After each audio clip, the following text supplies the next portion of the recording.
Olá, pessoal! Então, mais uma vez a gente vai conversar sobre os cristais, mas dessa vez o formato do vídeo tá diferente, tá? Recentemente eu liberei um vídeo já falando sobre as principais características das pedras, as informações que a gente precisa saber no momento de compra, manutenção, enfim, todas as informações principais, né? E uma das coisas que eu frisei lá é sobre a importância da limpeza e da harmonização dessas peças, né? E a manutenção que a gente precisa fazer delas sempre, não só no momento de compra. E muitas pessoas têm dúvida de como faz esse processo de limpeza, existem algumas coisinhas que a gente precisa tomar cuidado. Então, pensando nisso, eu resolvi gravar para vocês como eu faço esses processos, tanto em casa quanto em ambientes naturais, que eu também gosto muito de fazer. Então o formato do vídeo é um pouquinho diferente porque são em áreas diferentes, foram gravados em momentos diferentes, mas eu espero que fique claro para vocês e que inspire vocês, né, e pelo menos dê mais segurança para realizar esse processo e para que vocês tenham as peças de vocês sempre limpas e harmonizadas da maneira correta, tá bom? Fiquem atentos porque tem alguns detalhezinhos que são muito importantes e qualquer dúvida que ficar por aqui eu tô disponível, tá bom, gente? Então eu espero que vocês gostem, fiquem ligadinhos aí. Bom, pessoal, então eu quero iniciar mostrando para vocês a possibilidade que mais me agrada, que é a limpeza e harmonização em ambientes naturais, né? E sempre que possível é dessa forma que eu realizo esse processo. Essas imagens são de uma praia lá em Itajaí. E o bacana de realizar esse processo em um ambiente com mar é por conta do sal, né? Já é um elemento que a gente utiliza para limpeza e dessa forma vem de maneira natural. Mas esse processo também pode ser realizado em qualquer ambiente que tenha água corrente. Então, em rios, em nascentes, também é possível realizar esse processo. Então, a principal informação que a gente precisa levar em consideração durante esse processo é de que nem todos os cristais podem entrar em contato com a água e às vezes até com o sal. Isso acontece por conta da composição química de cada um deles, né? E que às vezes alguns deles, em contato com a água, mudam de formato, mudam de cor, alguns até dissolvem. Então, pode ser que você acabe estragando e perdendo alguns desses cristais, né? Eu vou deixar para vocês uma listinha dos cristais que não podem entrar em contato com a água, mas de qualquer forma, sempre que existir essa dúvida, vamos levar em consideração uma regrinha básica. Os cristais que têm maior possibilidade de poder entrar em contato com a água são aqueles que têm aquela característica mais lisinha. Na sequência, eu vou mostrar para vocês os cristais que não podem entrar em contato com a água, então eu imagino que vocês vão compreender um pouquinho melhor essa questão da textura que eu estou me referindo.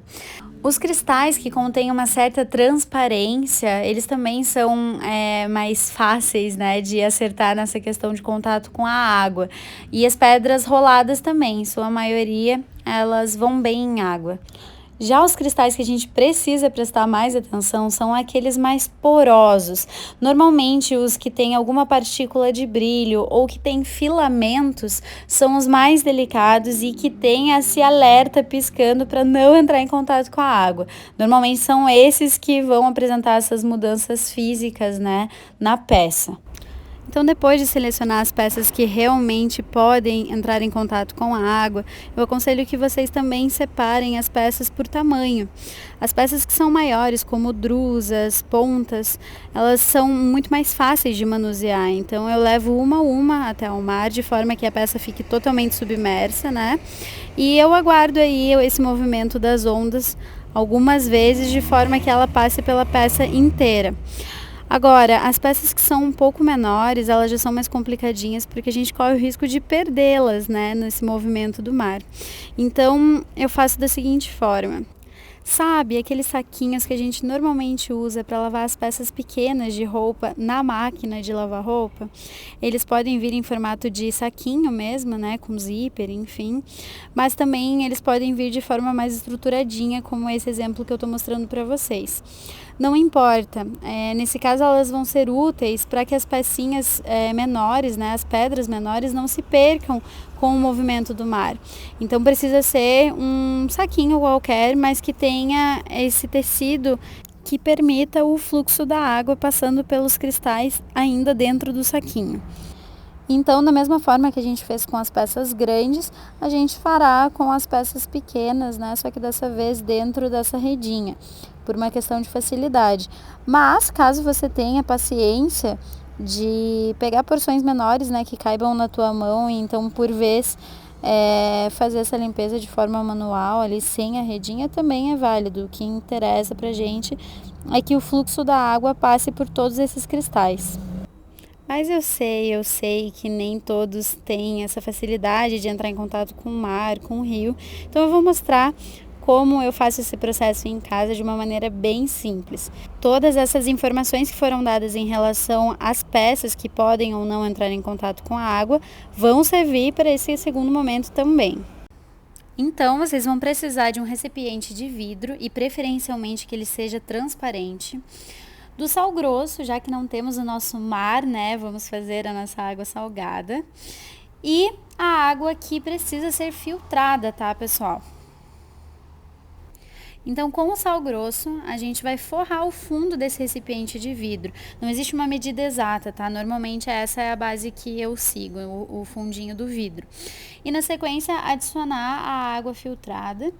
E eu normalmente costumo mexer até que o sal se dilua por completo nessa água. Então, na sequência, a gente já pode colocar os cristais dentro dessa misturinha de forma que eles fiquem totalmente submersos, tá? Lembrando que são os cristais que podem entrar em contato com a água. Já para os cristais que não podem entrar em contato com a água, a gente tem algumas alternativas. Uma delas é pegar outro recipiente de vidro, preencher com um sal grosso de forma a fazer uma caminha para esses cristais e na sequência posicioná-los em cima desse sal. Outra opção seria utilizar a selenita como ferramenta de limpeza. Para quem não conhece, é uma pedra muito utilizada em qualquer tipo de limpeza energética, porque ela é autolimpante, então ela não precisa passar por esse processo todo. E ela tem esse poder de limpar outras pedras também, então ela é uma opção. Nesse caso, ela é essa branquinha, né, com filamentos e que ela está no formato de bastão. Mas vocês também podem encontrar ela em outros formatos, como por exemplo em plaquinha, que daí fica mais fácil até fazer essa limpeza de outros cristais. Esse mesmo processo também pode ser realizado com o quartzo transparente, que também é um cristal de limpeza energética. Então, claro, esse caso aqui que eu estou mostrando para vocês não é o ideal porque é uma drusa bem pequena, mas quanto maior ela for, mais fácil vai ser de você encaixar os outros cristais nela para que daí o processo de limpeza seja feito. Eu costumo deixar os cristais dessa forma de um dia para o outro, então normalmente passo esse período de noite. Mas quando isso não é possível, deixem pelo menos por 3 horas, ok? Então, na sequência, é só retirar os cristais que estavam na solução de água e sal e lavá-los em água corrente, água de torneira, para tirar esse sal, né? Essa fase também precisa acontecer caso você tenha realizado a fase de limpeza no mar também. É importante que a gente retire todo esse sal para não danificar os cristais. Então, finalmente, vamos para a última etapa, a etapa de harmonização.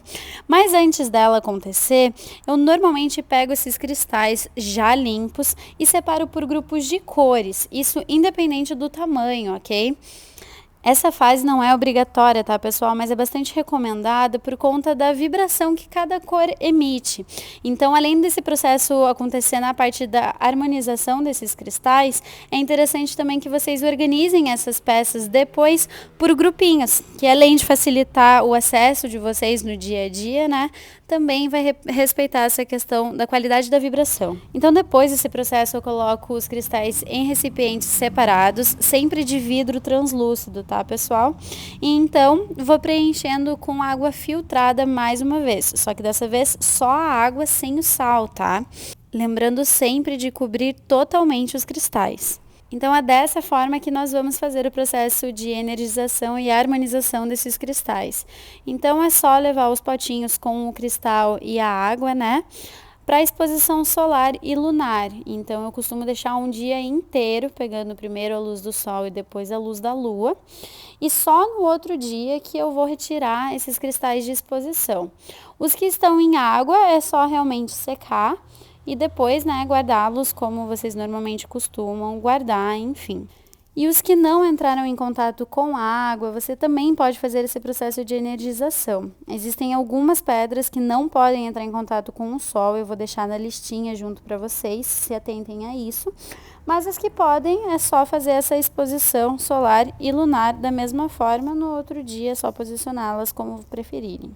E aí, pessoal, o que vocês acharam? Essas são as maneiras que eu me adaptei, que eu gosto de fazer. Eu costumo ir bastante pro litoral, então eu tenho contato, né, com o mar, enfim. Se você não tem essa possibilidade, então realize essas versões de limpeza, né, em casa. Existem outras formas também, como com defumação, com incensos, né, enfim, existem outras formas também.